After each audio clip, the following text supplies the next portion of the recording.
tas procesas tokiam rate mes sukamės ir tą jau kartą sakom, vat jau kitą kartą susidėliosiu, susiplanuosiu ir žiūrėkit, kas vyksta. Mes turim užrašų knygutes, mes turim darbo kalendorius, susirašom visus tuos planus, darbus, kaip čia padaryti, ką po ko ir sėkmingai perrašom į kitą puslapį. Ar yra kažkoks žmonių tipas ar kažkokie būtent būdingi bruožai atidėliotojams? Labai užsisuka tame siekyje padaryti tobulai.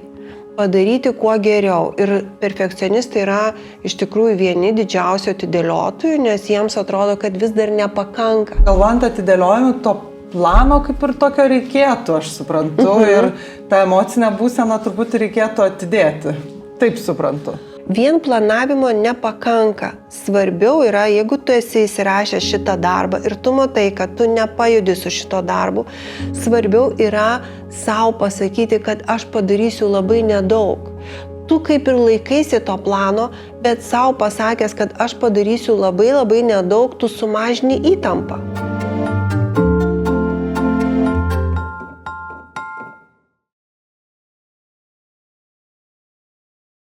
Sveiki prisijungę prie Pokyčių namų tinklalaidės Laikas pokyčiams. Šiandien su manimi Pokyčių namų bendruomenės psichologė, psichoterapeutė Inga. Ir kalbėsime labai aktualią tiek man, tiek tikiu ir jums tema, tai yra apie atidėliojimą. Tai labas Inga, malonu, kad atvykai su manim pasikalbėti ir tokia gan įdomia tema, manau, ir aktualia labai dideliai visuomenės daliai. Bent jau ir mano patirtis rodo, kad jinai yra aktuali, tai gal ir pradėti nuo to, tai kaip kilo tau mintis būtent šią temą pasikalbėti, iš ko sprendi galbūt irgi, kad tai aktuali tema yra. Paantrinsiu, Igne, tikrai aktuali, nes žmonės kreipiasi, ateina į konsultaciją su šita tema.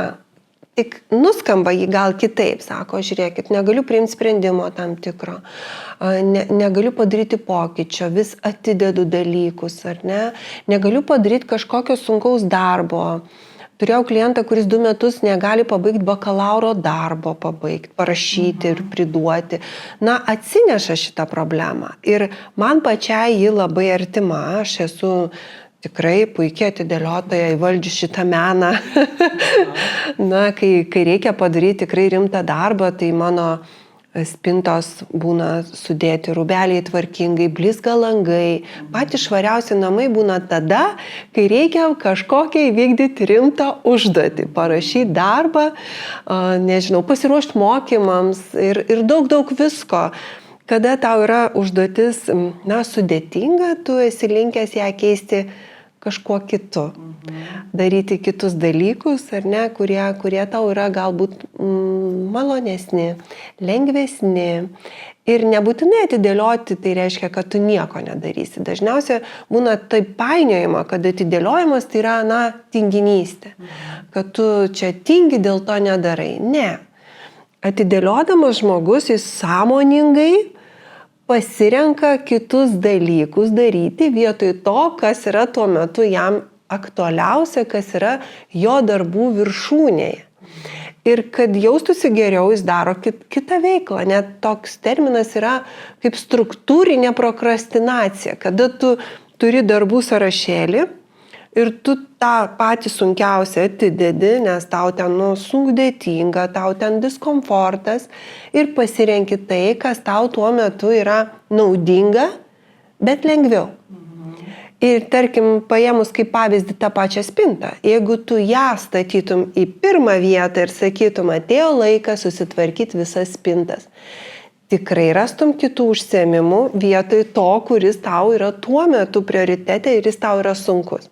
Bet kai tau reikia parašyti darbą, parašyti straipsnį, sukurti prezentaciją, tu eini tvarkyti spintos, nes tuo metu tau ji yra šiek tiek lengvesnė užduotis ir labai naudinga. Tai iš to galima ir naudingų dalykų gauti. Bet kita vertus tai sukuria tam tikrus kitus sunkumus. Auga įtampa, didėja stresas, nes tie darbai, kuriuos tu turi padaryti, jie niekur nedingsta.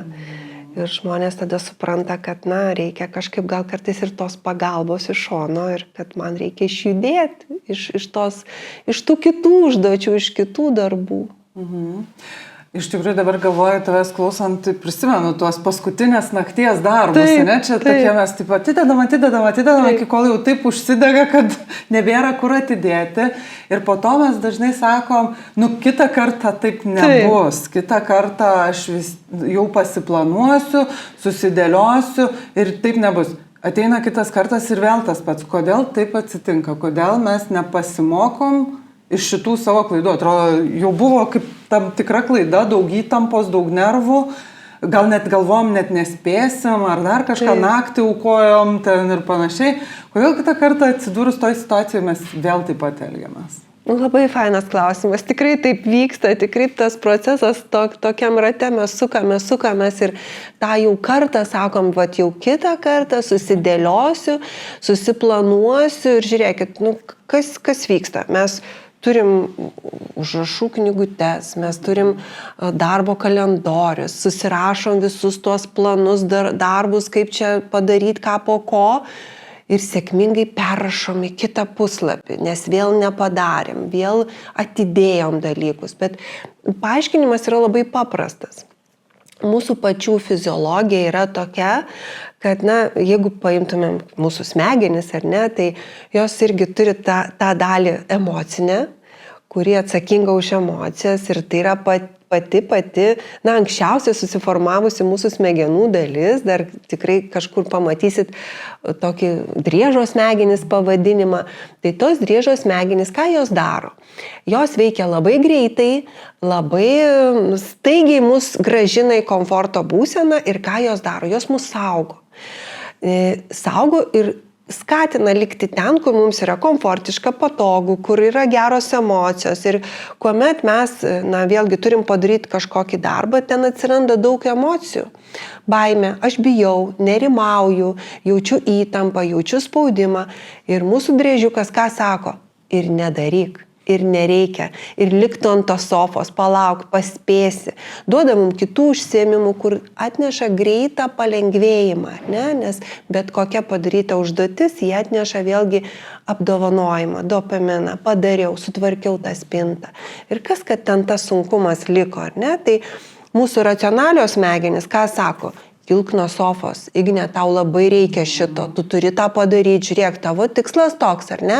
Tu turi judėti prieki, bet Ignės driežiukas sako, palauk, paspėsi, dar kavos išgerkim, dar pasėdėkim, dar kažką patvarkykim.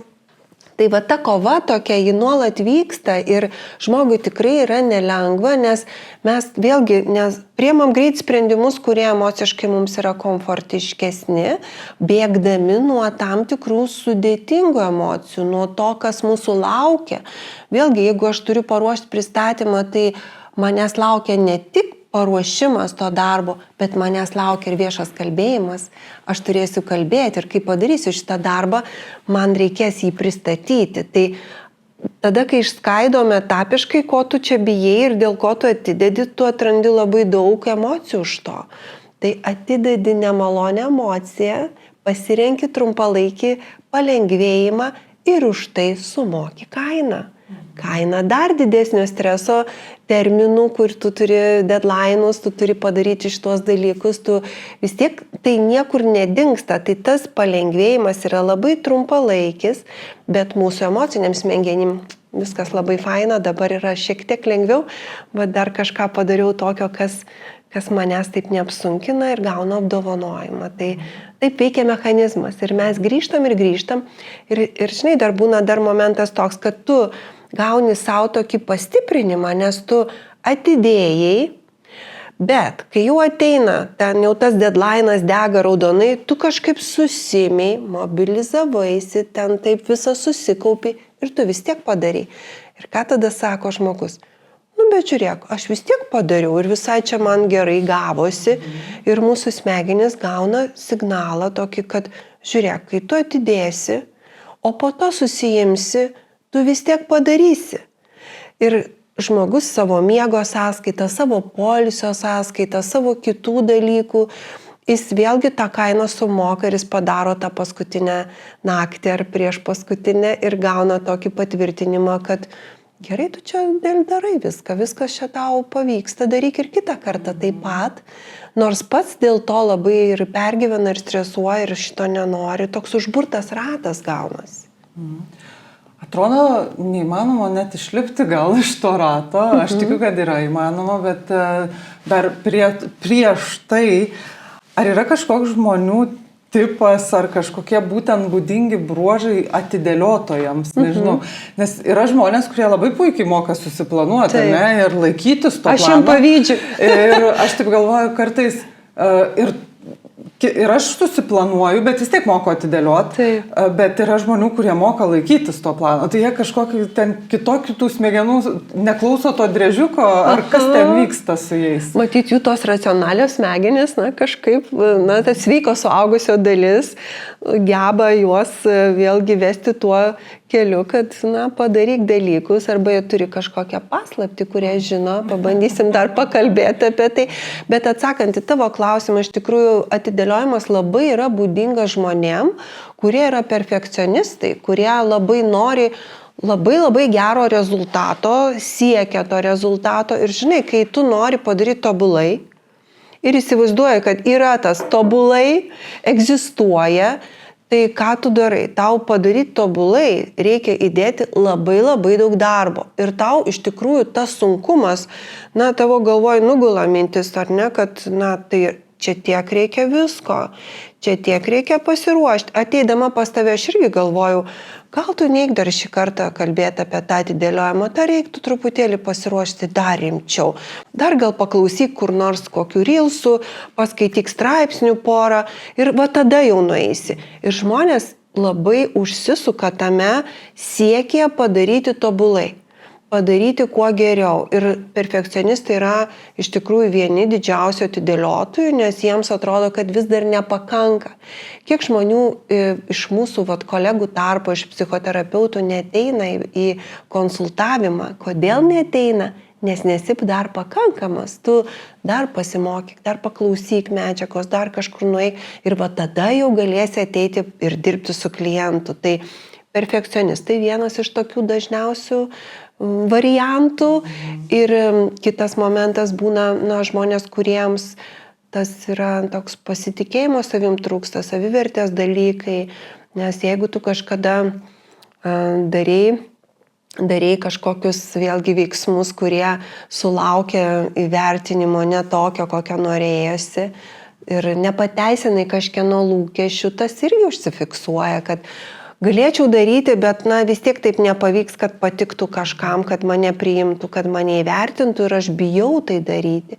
Bijau būti nuvertintas, bijau būti atstumtas, bijau, kad nepriims, bijau, kad nepavyks. Tai va čia yra dar kita tokia žmonių grupė, kurie atidėlioja, nes jiem labai sunku yra priimti save tokį, koks tu esi ir sunku būti tokiam vertinančiam santykė, kai tu darai pristatymą, kokį ar tu turi darbą pateikti, nes dabar prisiminiau vieną atvejį, kai mano klientė labai atidėliojo projekto ruošimą, ji buvo atsakinga už projektą ir jie atidėliojo. Ir mes pradėjom kalbėti, kodėl taip vyksta, kodėl tu atidėlioji, ar tau, sakau, labai sunkus tas darbas, kokia emocija kyla. Ne, sako, aš noriu daryti tą darbą. Tai kas čia toliau vyksta? Kai aš jį padarysiu, aš turėsiu atsistoti ir pristatyti jį akcininkam, vadovybei, turėsiu apie tai kalbėti ir bijau aš kalbėti. O kas už to? Bijau, kad susimausiu. O kas už to? Jausiuos nepakankama. Ir ateini į istoriją, kai žmogus stovėjo scenoje ir pasakojo eilėraštį. Ir kai juokiasi kiti, ir tu supranti, kad jis nešasi šitą istoriją ir jis bijo būti vertintas, bijo būti, išjuoktas, bijo susimauti ir taip atidėlioja. Ir tu tada jau fokusas pasikeičia konsultacijų, tu tada jau supranti, kad ne sunkumas paties darbo ir noro padaryti tobulai, bet sunkumas pristatyti darbą, kalbėti viešai, nes už to slypi labai, toks irgi nepasitikėjimas savimi ir kažkada patirtas nuvertinimas ir jau mes turim traumą, su kuria tenka dirbti. Skamba, kad atidėliojame labai daug jausmų ir tie jausmai nebūtinai apie iš tikrųjų dabartį, bet atsinešti iš praeities. Tikrai taip. Kokie dažniausi jausmai sukasi aplink atidėliojimą, nes nugirdisi nerimas, kad nerimauja žmonės, bet dažnai nerimauja dėl to, kad mažai liko laiko, bet reikia. Kokių dar jausmų? Labai dažnai baimė.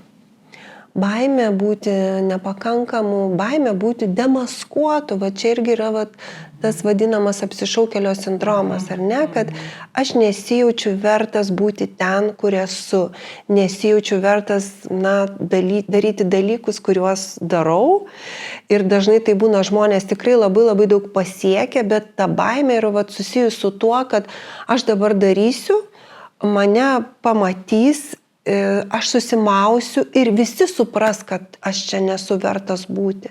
Toks labai labai didelis nepasitikėjimas savim. Tai baimė turbūt yra toks dažniausias. Ir kai pradedi klausti, ko bijai, kas yra už to, kas už tos baimės užuolaidos. Tai daug kas išlenda. Baimė būti nepakankamu, baimė būti atstumtam. Čia dažnai su santykiais būna susiję, ar ne? Žmogus atidėlioja, nori sukurti santykį, bet vis atidėlioja pasimatymą, atidėlioja tą žingsnį, kai kažką padarysiu, kad tas santykis atsirastų. Tai ko bijai? Bijau, kad mane atstums, bijau, kad nepavyks ir tada arba atsineša nesėkmę, kur taip ir buvo ir iš vienos nesėkmės padaro išvadas, kad taip ir bus. Ir ta baimė eina iš paskos. Ten ir nerimas atsiranda. Juk vienas su kitu labai susiję. Ten įtampa didelė. Tai atidėliojimas vis tik, jeigu taip reikia balsuoti, už kodėl atidėliojimo ta priežastis, kuri dominuoja, už kurią reiktų balsuoti, tai tikrai balsuočiau už emocijas, kurias žmogus atideda, už tas sunkes emocijas. Aš geriau nedarysiu ir išvengsiu tos emocijos. Ir tikrai išvengia. Jeigu aš bijau būti atstumtas ar atstumta ir neinu į santykį, aš trumpalaikiai perspektyvai tikrai pajaučiu palengvėjimą. Nejau į pasimatymą. Dabar vėlgi būna pasakoja, nesuprantu kodėl, sako, ir lyg ir būna susitariam, kad jau eisim į tą pasimatymą ir neina žmogus. Išsigąsta, atideda, tuo momentu lyg ir lengviau, bet kai apsisuka vėl medalis kita pusė, tai pradedi save kaltinti, tada kalties atsiranda, pradedi griaužti save, kodėl aš taip dariau, kodėl aš čia taip silgiau ir vėl susimoviau dėl to, kad nepadariau dalykų ir neišbandžiau, kas būtų, jeigu būtų. Tai su tuo tikrai dirbam terapijoje, tenka tas baimės ir nerimą ir viską patyrinėti ir atrasti kelių, kaip išeiti iš to. Dažnai su atidėliojimu turbūt, tarkim, atidėlioju, padariau tą darbą, kažkaip padariau, kaip galėjau, gal geriausiai padariau ten vienos nakties tą darbą, bet po to ateina ir savigraužos labai daug, tokio savęs kritikavimo, bent jau taip atrodo, klientai tada pradeda kalbėti apie tai, kad galėjau jų geriau padaryti, jų galėjau daugiau laiko paskirti ir užsisuka dar po to kažkokiam savęs graužime, ar esi tą pastebėjus? Tikrai taip, vidinis kritikas čia valdo visose situacijose reikalus. Tiek, kai tu atidėlioji, vidinis kritikas sako, žiūrėk, gal tau ten nereikia eiti, tu ten nesugebėsi, tau nepavyks. Ir iš vis čia, kam tu čia pradėjai? Tai kaip ryte mes kalbėjom, ar ne? Ar čia tikrai sekmadienio dieną tu taip nori praleisti savo rytą ir tau vidinis kritikas sako, žiūrėk, tu neįsimiegoji šiandien taip gerai, kad jau eitum ir kalbėtum žmogui, kažką transliuotum. Ir vidinis kritikas labai puikiai atsiranda, kai jau tas darbas atidėliojamas ir tu dar daugiau įtampos patiri. Ir tu supranti, kad ir rezultatas netoks galbūt kokio tikėjaisi. Tai vėlgi čia yra dar viena tas sritis darbo su vidiniu kritiku, tai tiek kognityvinė terapija ir padeda suprasti tą savo minčių dėliojimą ir rasti atsaką savo vidiniam kritikui, tiek schemų terapija padeda išvis pažinti, o kas už to, kas yra mano tas vidinis kritikas. Ieškom būdų jį nupiešti, vaizduoti, įsivaizduoti, pasikalbėti su juo, nes vidinis kritikas vėlgi tai yra tie sakiniai, tie žodžiai, kurie mums surašyti mūsų gyvenimo knygą. Mes gimstam, atsinešam ką? Tuščią, baltą, gražų lapą. Ir kūdikis jis nežino, kad reikia kažko bijoti, kad reikia bijoti būti nepakankamu, kad tu nevykėlis, jis dar tų dalykų nežino. Bet mūsų aplinka, mūsų, ir tiek tėvai, auklėtojai, darželis, bendraamžiai surašo į tą lapą žinutes, kad tu susimausi, tu nevykėlis.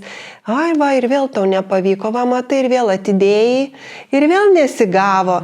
Tai tą lapą mes nešiojame savo galvoje ir tas žinutes, tai išmokstam jas atpažinti, išmokstam susikalbėti, nes kritiko darbas yra saugoti. Darbas kaip ir geras, nuo kažko apsaugoti, kažkur žmogų išlaikyti saugumo zonoje, bet rezultate jis vėlgi savo tikslų nepasiekia, kažkokių santykių nesudėlioja, nesukuria, norimų dalykų, svajonių neįgyvendina, nes jo vidinis kritikas jam sako, lik tu ant tos sofos, čia tau geriausia gaunasi ir neik ir nedaryk, nes vėl susimausi kaip ir praeitą kartą. Tai dirbam kaip su tokia vėlgi dar atskira tema, tai toks labai dažnas atvejis, turbūt ne vieno nesu sutikus žmogaus ir savęs taip pat, kuris nenešiotų to prirašyto lapo su žinutėmis ir išmokti su jom gyventi ir daryti dalykus. Galigi bijoti ir daryti, gali girdėti savo kritiko balsą ir vis tiek daryti tai, ką tu nori, ką tu gali, ką tu įsivaizduoji, daryti tuo būdu, kokiu geriausia tą momentui. Kadangi kalbėjom, kad visi atidėliojam turbūt gyvenime vienokią, kitokią veiklą, kartais dažniau, kartais rečiau, kaip suprasti, ar tai yra problema, ar tai tiesiog normalus kažkoks atidėliojimas, nes vis tiek mes įsivaizduojam, kad kažkokios normos ribos atidėliojimo yra turbūt. Tai kaip suprasti, kad tai jau yra probleminis elgesys, tas atidėliojimas? Vėlgi, kiekvienam turbūt ta riba irgi yra skirtinga, ar ne? Jeigu tu nepuolė iškart daryti dalykų, kuriuos suplanavai ir išgėrei kavos, tai kažin ar čia tas momentas yra, kai jau yra problema. Bet kada tu atidėjai dalykus, kurie tave nutolino nuo tavo tikslo, tu kažkokį išsikėlei tikslą, ar ne? Ir tave nutolina nuo tikslo, kada tai, kad tu atidėjai ir save įspraudai į laiko rėmus, tau sukelia vėlgi begalinę įtampą, jeigu tau sukelia, labai daug streso, jeigu tu po to, patiri kažkokiu net ir sveikatos sunkumu, tai jau tikrai ženklas, kad taip neturi būti, kad tu turi iš to išeiti. Ir įdomu tai, kad kartais žmonės būna atidėlioja ne darbą, o atidėlioja poilsį.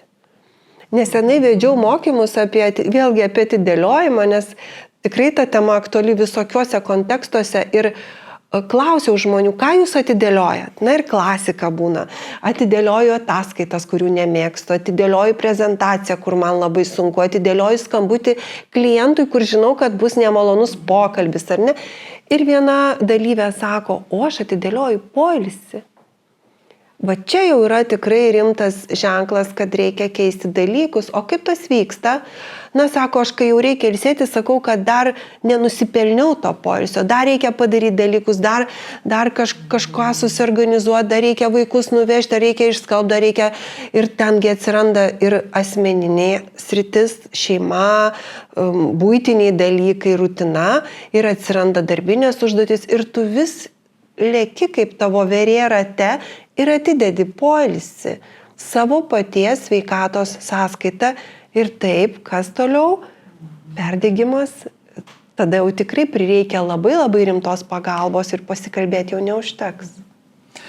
Kai paminėjai šią temą, kad norėtum šią temą kalbėti apie atidėliojimą, tikrai apie poilsį net nepagalvojau, kad iš tikrųjų kiek žmonių atideda poilsį, rūpinimąsi savim, kitus prioritetas ar ne tampa kiti, bet aš toks toliau kažkur eilės gale ir aš vis atidedu, nes vis yra kažką nuveikti. Tai smagu, kad palėtė ir šitą rakursą, nes net nebuvau pagalvojusi iš tikrųjų. Nes tikrai labai būdinga psichologam, gydytojam, mokytojam, tie, kurie žmonės yra linkę rūpintis kitais, jie tą daro ne tik darbo srity, jie nešasi dalykus, ar ne? Ir aš padarysiu dėl kitų kažką ir atidėsiu šiek tiek tą savo poilsį, tai labai išdegina resursą. Ta irgi reikia suplanuoti. Vat poilsį irgi mažais gabaliukais reikia susidėlioti, kad va dabar padarysiu šitą pertraukėlę, dabar va savo kažką leisiu. Galvojant, vėl grįžtant turbūt apie darbus šitoj vietoj, kodėl neveikia pasakymai savo, kitą kartą geriau padarysiu, arba susijimk, eik ir daryk. Kodėl tie tokie liepiamosios nuosakos dažniausiai turbūt žodžiai mūsų neveikia. Gali ir aplinka net, taigi tiesiog susijimk ir padaryk, kas čia tokio sunkus. Kodėl tai nesuveikia mums?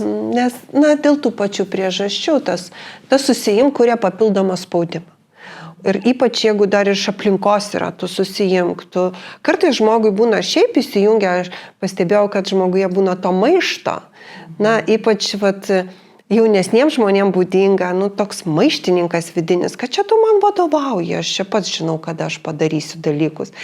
Bet vėlgi mes grįžtam į tą pačią pradžią nuo to, kad tas susijimk yra sunkumas. Susijimk tai reiškia padaryk dalykus, kurie yra sudėtingi, kurie vėlgi mes tempiam tą emocinį bagažą ir vietoj to susijimk aš pasirenku kažką, kas man yra lengviau, kas labiau veikia.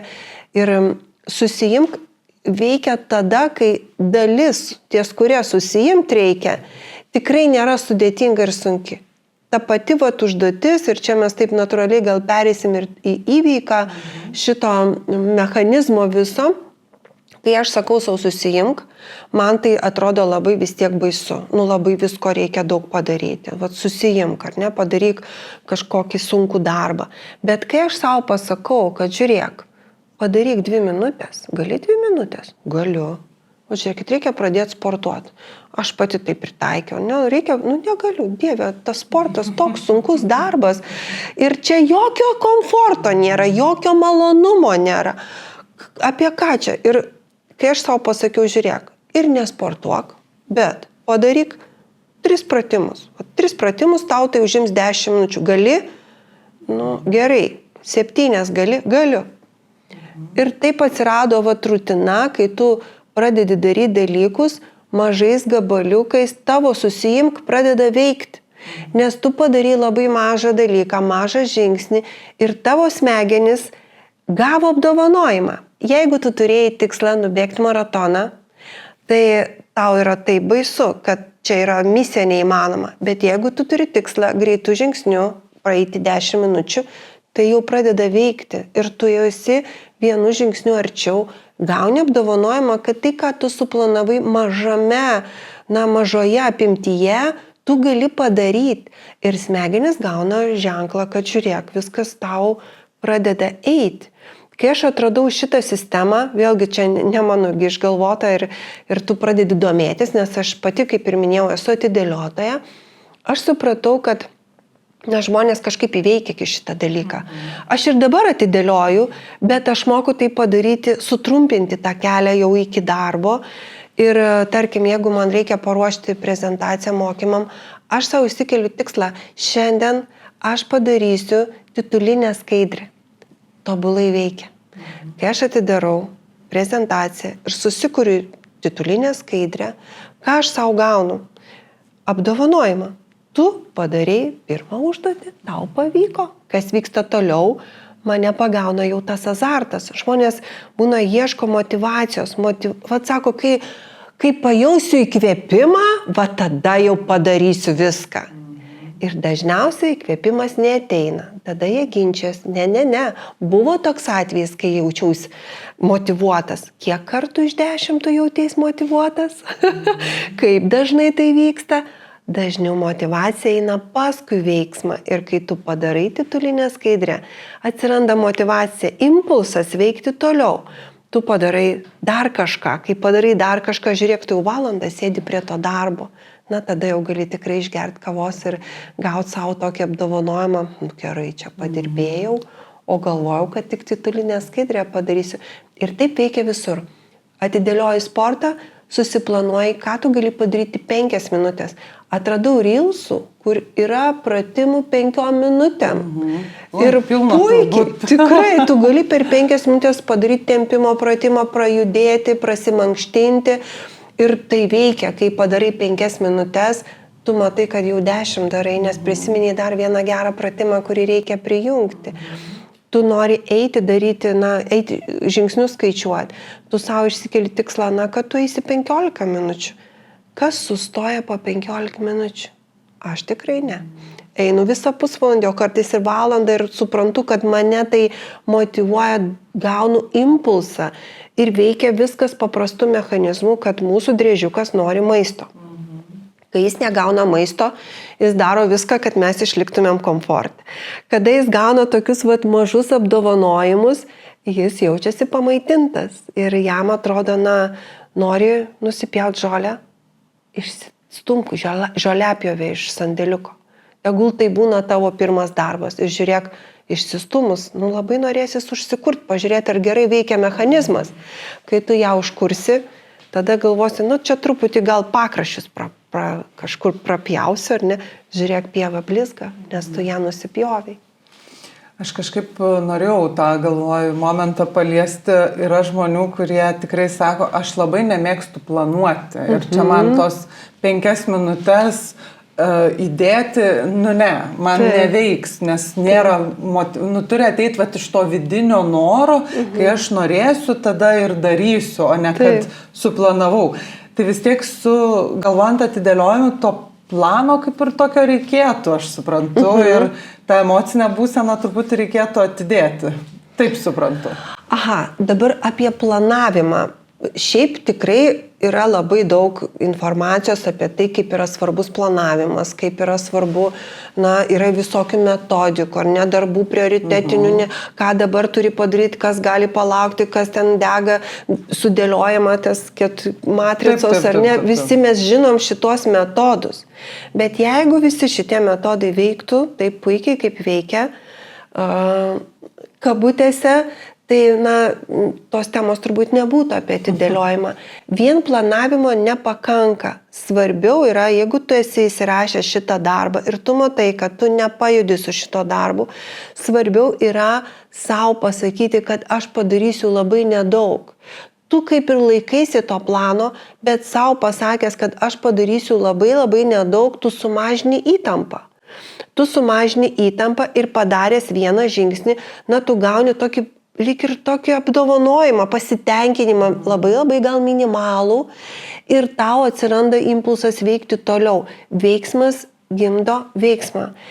Jeigu tu darai, tu gauni impulsą tai tęsti. Ir jokio kito metodo nėra, tik darymas. Daryti dalykus, kuriuos tu atidėlioji, pabandyti juos padaryti labai maža apimtimi. Aišku, tu gali ir susiplanuoti tą apimtį ir pasakyti, kad šiandien, nežinau, rašysiu ten kažkokio straipsnio 10 minučių. Žinom metodų, kada yra rekomendacija daryti ten tą darbą iki pusvalandžio, ne? Tada darai pertrauką, susidėlioji taip visą dieną. Kai kam puikiai veikia, bet jeigu tau ir šitas metodas neveikia, tada darai tik 5 minutės. Labai turi būti mažai to veiksmo tam, kad tu pereitum į to veiksmo tęsinį. Ir tai tikrai veikia. Bent jau man tai veikia puikiai, aš darau visada nuo mažo žingsnio. Nuo kažkokio tai, tikrai minimalaus ir man užsikuria. 5 minutės mankštos, ten pereina į 10, atidaryta pirmą skaidrę, pereina į prezentacijos kūrimą, tu tiesiog matai, kad tu kartais negali net atsitraukti. Koks šis stebuklas įvyko, toks ir įvyko, tu gavai impulsą veikti, tarsi tu priėmei sprendimą, kad tu jau darai šitą darbą ir tada mūsų visa smegenų veikla ir pasikuria tam, kad tu tą sprendimą įgyvendintum. Planuoti yra gerai, bet dar geriau yra daryti, ne tik planuoti. Taip, aš įsivaizduoju, čia suprantu, tas smulkinti užduotį, kiek Taip, galima mažais mažesnius žingsnelius, jeigu sunku įgyvendinti kažkokią veiklą, pavyzdžiui, pusvalandį sportuoti, vadinasi, per didelę užduotis, reikia ją dar smulkinti, ar ne? Taip. Tikrai taip. Ir tai vėlgi galioja visokiom darbo sritim, ką tu bedarytum, beveiktum, ar ne, jeigu ta pati spinta, kuri tapo tau išsigelbėjimu, kai reikėjo diplominį rašyti, bet jeigu tau ją reikia sutvarkyti, tu gali su savim susitarti, kad šiandien tik kojinių stalčius bus. Kad aš sutvarkysiu tik kojinių stalčių, sunku? Ne, galiu sutvarkyti kojinių stalčių. Aha, sutvarkiai kojinių stalčių, žiūrėk, kyla mintis sutvarkyti jau kitą stalčių ir tu jau tame esi ir jauti pasitenkinimą, kad tu padarai tą mažą žingsnį. Tai turbūt toks pagrindinis skaidimas į tuos mažus žingsnius ir kad, tu tą žingsnį, kai padarai, tu ta motyvacija seka paskui tai. Nebūtinai visada suveiks ir tada vėlgi nesmerkti savęs, nekaltint, kad, žiūrėk, čia tau pasakė daryti mažais žingsniais, o nepaėjo. Aha, tai tas vidinis kritikas, jis vėlgi būna atsibunda ir pradeda kaltinti, tai nekaltinti savęs, pasakyti, kad dabar padariau tiek, kiek padariau, vėlgi neplakti savęs, nes mes turim labai piktų žinučių savo, kurios vėlgi grąžina mus į atidėtus dalykus, kurie mums yra svarbus, nes turbūt skaudžiausia ir yra, kad mes atidedam tai, kas yra svarbu, kas mums yra reikšminga.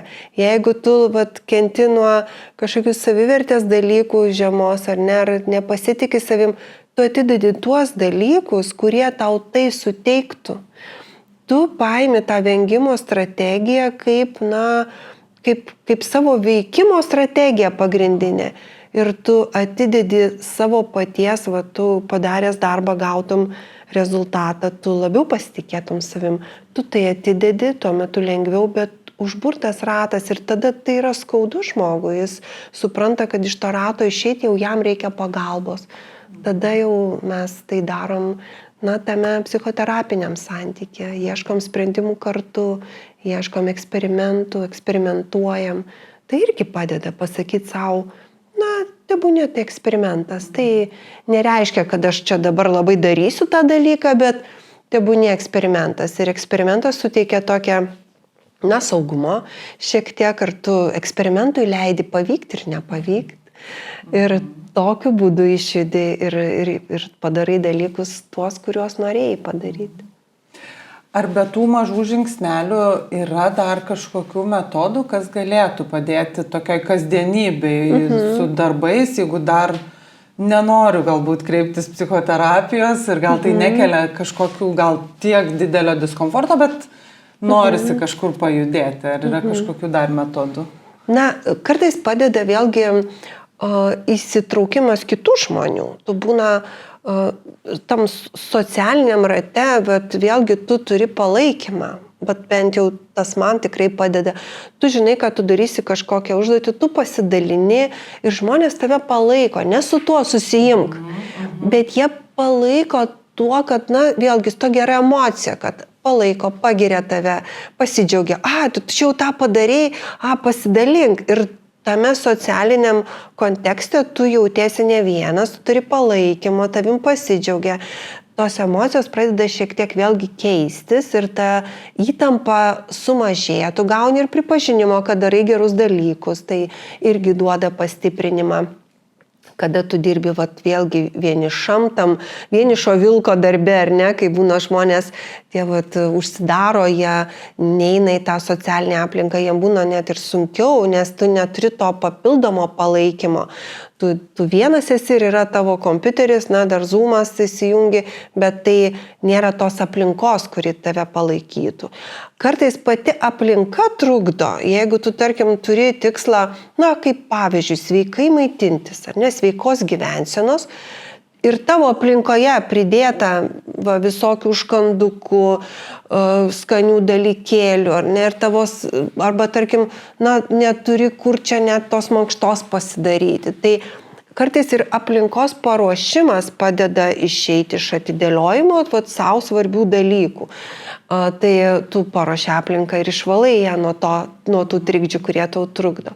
Jeigu tu atidėlioji poilsį, tai vėlgi tai aš tada pasisakyčiau už labai tokį susiplanavimą savo dienotvarkėje, to pusvalandžio savo kažkokio ar pasivaikščiojimo, ar kas tau yra tas poilsis, ar ne? Tai tu susiplanuoji, gal tu labai puikiai planuoji darbus ir juos išpildai ir nieko tu netidėlioji, tai pasinaudok tuo, įrašyk į savo planą, įrašyk ir poilsį. Ir kai tu ateisi iki jo, tai čia jau tas momentas, kai aš turiu daryti. Tai pats planavimas irgi gali padėti tiem, kam veikia šitą metodiką, kas yra puikus planuotojai visose kitose srityse.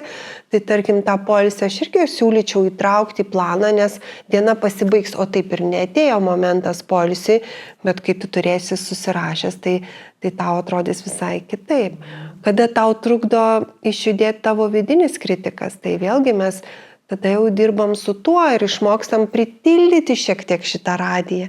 Žinai, tas balsas kaip galvoji, kaip radijo imtuvas, tu neišmeti jo pro langą, nes jis neišsimeta, jis tarsi prie tavęs pririštas, bet tugi gali pritildyti garsą ir sakyti, žiūrėk, aš girdžiu, aš žinau, kad tu mane saugai, žinau, kad čia bet aš vis tiek pabandysiu, aš girdžiu tave ir darau dalykus. Ir kitas momentas, išmokstam, vėlgi eksperimentuojam ir pabandom padaryti netobulai. O kas jeigu netobulai? Kaip pasikeis pasaulis, jeigu bus netobulas tas darbas, kaip tu įsivaizduoji? Ir žmogus sako, pabandžiau, sunku buvo, griaužiausi, bet išbuvau. Ir kitą kartą tampa lengviau padaryti dalykus, kurie nėra tobuli tavo įsivaizdavimu. Ir vėlgi mes kalbam apie veiksmą. Darau netobulai, darau taip, kaip galiu dabar. Galiu taip, kaip man leidžia dabartiniai mano resursai. Galiu padaryti padarau tiek, kiek galiu dabar, kiek laikas man leidžia. Ir būnu su tuo, kiek dabar galiu ir savo vidinį kritiką šiek tiek pritildau. Ir mažai žingsneliais vėlgi judu į priekį. Turbūt tokie pagrindiniai dalykai. Žingsnelių metodas, tas susiplanavimas, vidinio kritiko prisukimas, aplinkos tiek sutvarkymas fiziškai, tiek žmonės. Sociumas yra daugiau palaikantis, tie, kurie palaiko, nesako, ne, Igne, tau to nereikia, tu ten neik ir nedaryk. Ne, pasižiūrim, kas tie 5 žmonės, kurie mane supa. Kas tie, kurie mane kažkaip turi įtakos man ir žiūri, kad tarp tų 5 yra 3, kurie palaiko, 2, kurie tempia atgal, ar ne, tempia atgal ir sako, ne, tau šito nereikia. Tada aš girdžiu tos 3, labiau dalinuosi su tais 3, kurie mane palaiko ir sakau, žiūrėkit, aš judu, kartu gal pradedam daryti kažkokią mankštą kartu ir žiūrėk, jau tau yra daug lengviau, arba sakai, žiūrėk, aš padarysiu, o tu pažiūrėk, kaip man sekės, duok man grįžtamą ryšį. Tu jauties nebe vienas. Na ir pabaigai gal norisi tokį klausimą būtent su kritiku susijusiu, tą susijimk, stenkis labiau, daryk labiau. Kaip tą balsą šiek tiek sumažinti turbūt ir kas tas atjaučiantis balsas būtų? Nes žmonės dažnai galvoja, kad jeigu to neliks susijimk balso, tai tada iš vis nieko nepadarysiu. Bet čia nėra tiesa iš tikrųjų. Tai kokio balso mums čia reikia iš tikrųjų mūsų galvoj? Na, gal to ir padrasinančia, žiūrėkit, nes šalia kritiko visą laiką yra tas ir palaikytojas. Tai kartais kritikas užgožia palaikytoją, bet mūsų yra ir tas balsas, kuris sako, žiūrėk, tu padarysi gal netobulai, bet tu padarysi. Ar tu tiek, kiek padarėjai, pasidžiaugiam tuo, kad tu gali padaryti dalykus, ar ne, kad tu gali, tokios atjautos savo priėmimo, kad ir tu nesi tobulas, ir pasaulis nėra tobulas, ir darbai, kuriuos tu darai, nėra tobuli ir taip toliau, ir taip toliau. Leisti būti tam vėlgi savęs priėmime, kad tu save priėmi taip kaip yra, tu keli savo, tokius racionalius, pamatuojamus tikslus, bet palaikytojo balsas irgi tas kitas radijas labai svarbu, tai kartais gal vieną pritildom. Aš girdžiu, kad tu esi, kad tu mane čia bandai atkalbėti nuo dalykų, bet savo pasakyti, bijau, bet darau. bijau, bet galiu judėti prieki ir pasidžiaugti. Labai yra svarbu pasidžiaugti ir mes su klientais būna atrandam tą džiaugsmo terapiją, ar ne, vakare tu vėlgi atsiguli į lovą ir pagalvoji apie kelis dalykus, už ką tu nori savo padėkoti. Už ką tu nori pasidžiaugti. Ir kai kritikas bandys pasakyti, ne, čia tu labai mažai padarai, čia tas tavo žingsnelis nieko vertas, pasakyti, dabar tu ilsėkis, dabar yra ta minutė, kai aš savo padėkoju už kažką, ką padariau, gerai, galbūt tai labai mažas dalykas, kad aš pasidžiaugiu savim, aš savo, pasakau komplimentą. Tai yra tikrai didelė galia, būtent dėkingumo ir džiaugsmo galia, ji yra didelė ir tada jau te bujuoja šitas radijas, kuris yra tas palaikytojo radijas ir žmogus tikrai jaučiasi tada geriau ir atrodo, visgi, tą nepadariau, to nepadariau, bet žiūrėk, kiek padariau gerų dalykų, gal kažkam tiesiog gražų žodį pasakiau. Ir tie smulkus dalykai, iš tų smulkių detalių susideda mūsų emocinis fonas, mūsų savijauta, taip kaip mes jaučiam, taip kaip mes funkcionuojam, kaip mes siekiam tų savo tikslų, kaip mes bendraujam. Tai kuria mūsų tą vėlgi savęs matymą ir mūsų svajonės tampa realios su visais radijais, kurios skamba galvoj, bet tu judi į priekį su savęs palaikymu ir spinduliuoji tada pakankamai tokią gražią, gerą energiją. Tai ačiū labai, Inga. Tiem mums atidėliotojams, man atrodo, čia buvo labai daug gerų įžvalgų ir tokių minčių susidėliojimo. Aš pati net pagalvojau, reikės šitą pritaikyti. Tai tikiu, kad ir mūsų klausytojai išgirdo kažką, ką gali išsinešti iš šito mūsų pokalbio. Tai ačiū labai. Ačiū, kad pakvietėt. Ačiū, kad klausėt ir jeigu norite ir toliau girdėti jums naudingą turinį, kviečiu pasekti mūsų YouTube kanalą.